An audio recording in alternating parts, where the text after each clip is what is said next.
Então, gente, bom dia, boa tarde, boa noite a todos. Eu sou o professor mestre Daniel dos Santos e essa é a minha videoaula de inscrição no processo seletivo de monitores do programa Universidade para Todos 2022. A disciplina a qual eu quero me inscrever é História e o tema da minha videoaula é Resistências Negras na História do Brasil. Primeiro a gente precisa entender, né, qual é a relevância desse tipo de conteúdo, seja para os vestibulares, né, das universidades estaduais aqui na Bahia, seja para o Exame Nacional do Ensino Médio também, o Enem, né? Existe uma lei chamada 10.639, né, /03, que institui, né, obrigatoriedade, né, do ensino de história e cultura africana e afro-brasileira indígena nas escolas públicas e privadas brasileiras, né? Então é um conteúdo que constitui as matrizes curriculares da educação nacional, né, de uma maneira geral. Então, de uma forma ou de outra, né, seja na prova de história, ou na prova de ciências humanas e suas tecnologias, ou de maneira transversal, né, as outras disciplinas e as outras áreas de conhecimento, né, essa temática ela vai aparecer, né? Então é melhor, né, massa ficar ligado, ficar ligada, ficar ligado nesse tipo de conteúdo que com certeza ele vai ser abordado de alguma forma nesses instrumentos avaliativos de ingresso, né, no ensino superior brasileiro, né? Eu vou abordar rapidamente 5 formas de resistência das populações negras no nosso passado colonial escravocrata, que na maioria das vezes, né, são abordadas de maneiras artificiais, né, nos instrumentos didáticos, né, como os livros didáticos escolares, né, nas produções culturais de uma maneira geral. Porém, a história da resistência e da sobrevivência negra no Brasil, né, ela é extremamente extensa e obviamente não cabe, né, em tão pouco tempo, né, como temos aqui, né. Porém, é necessário a gente pelo menos centralizar, né, as 5 principais formas de resistência das populações negras ao passado, no passado colonial escravocrata, para a gente se preparar da melhor forma para as provas, né. A primeira delas são os quilombos, né? O que eram os quilombos? Né? Os quilombos eram organizações sociais negras alternativas, eram grandes aparelhos de sobrevivência e resistência negra, né? Seja das populações negras, né? De pessoas negras, né? Escravizadas, que fugiam, né? Dos seus engenhos, né? Dos seus contextos de escravização, né? Seja de pessoas negras livres, né? Libertas, né? Óbvio que tinham também presença das populações indígenas, de pessoas não negras, né, libertas também nos quilombos, porém eram organizações de sobrevivência e resistência, né, prioritariamente negras, né? Então, os quilombos, né, um dos maiores quilombos, um dos mais conhecidos é o quilombo dos Palmares, né? Tanto que, né, junto com a Lei 10.639/03, né, veio também, né, a instituição, né, do dia 20 de novembro como Dia da Consciência Negra por conta, né, do assassinato de Zumbi dos Palmares, né, o grande líder do Quilombo dos Palmares. Porém, não só existia o Quilombo dos Palmares no Brasil colonial, né?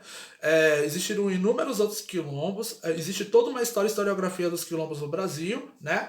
E, obviamente, até hoje, né, existe todo uma rede, né, de comunidades remanescentes de quilombos e comunidades quilombolas que existem até hoje. Uma forma de a gente aprender um pouco mais sobre elas na atualidade é esse documentário aqui do Antônio Olavo, né? Antônio Olavo, Quilombos da Bahia, tá bom?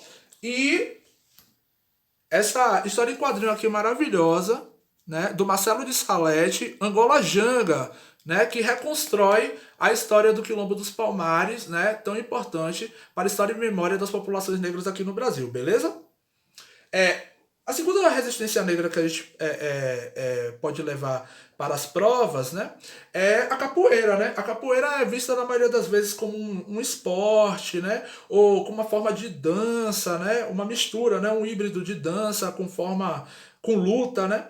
Mas a verdade é que a capoeira ela foi um grande dispositivo de autodefesa das pessoas negras escravizadas e livres também no passado colonial escravocrata brasileiro, né? Então a gente precisa entender a capoeira como um dispositivo, né, poderosíssimo de resistência, de sobrevivência e autodefesa dessas pessoas negras, né, aterrorizadas, né, pelo colonialismo escravocrata, né? Uma forma de a gente aprender um pouco mais, né, sobre a história da capoeira e seus grandes ícones, né, e sua grande importância para a resistência e a sobrevivência das populações negras no Brasil é o famosíssimo, né, filme Besouro, né? Besouro, grande ícone, né, da historiografia da capoeira aqui na Bahia, no Recôncavo Baiano, né? Um filme que ficou bem conhecido, porém, né, é super importante, né, para a gente poder entender melhor, né, o quanto a capoeira é para além como é considerada dentro da lógica do imaginário do folclore brasileiro, né? Que é uma forma de inferiorizar a cultura negra sempre, né? É uma forma, é uma arte marcial negra, ancestral, mas é, antes de tudo, um dispositivo de autodefesa. É um dispositivo de sobrevivência e resistência negra no passado colonial escravocrata, né? Das pessoas negras escravizadas e livres aterrorizadas, né? Por esses processos de violência e dominação colonial europeia.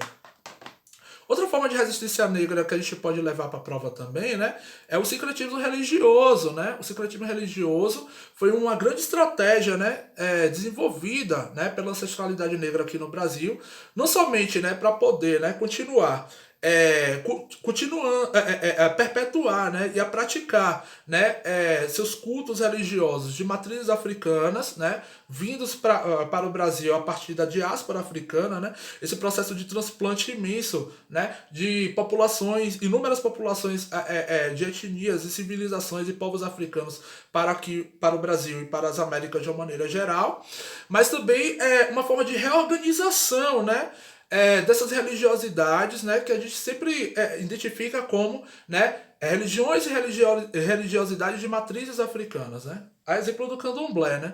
O candomblé não é uma religião africana, é uma religião, né, que é uma reorganização, né, de inúmeros cultos a divindades, né, africanas, né, provenientes do continente africano, né? Então, o secretismo religioso, né, que é esse processo de adaptação, né, aos códigos, aos símbolos, às formas de cultuar, né, do cristianismo católico imposto pelo colonialismo escravocrata europeu, né? Para além disso, né, o sincretismo religioso ele também, né, foi um dispositivo, né, de reorganização das religiosidades africanas aqui no Brasil, né? A exemplo do candomblé.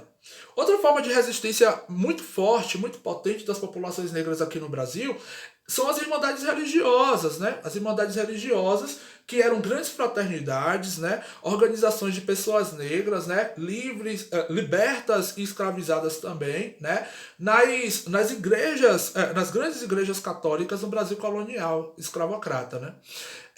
As irmandades religiosas, né, para além de fraternidades negras, né, de organizações de sociabilidade negra, né, em torno do catolicismo, né, principalmente do catolicismo negro, né, eram organizações políticas muito poderosas que organizavam, por exemplo, um dispositivo muito importante chamado pecúlio. O que seria esse pecúlio? Seria uma espécie de poupança, certo?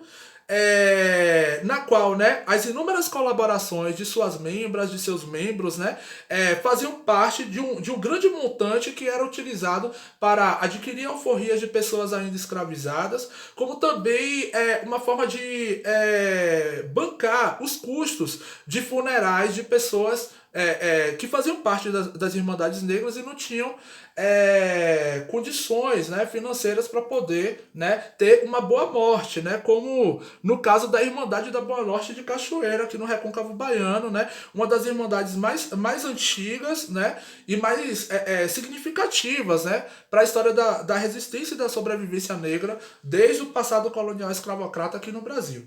Para a gente encerrar, né, obviamente, uma das maiores resistências negras, né, são as revoltas e os levantes escravos, né? Então, o levante dos malês, por exemplo, em 1835 e a greve negra em 1857 são dois grandes exemplos, né, do quanto, né, as populações negras escravizadas e libertas também no nosso passado colonial escravocrata sempre resistiram, sempre bateram de frente, né, com a ordem colonial escravocrata. É isso aí, gente. Espero que tenham gostado. E na próxima aula a gente continua.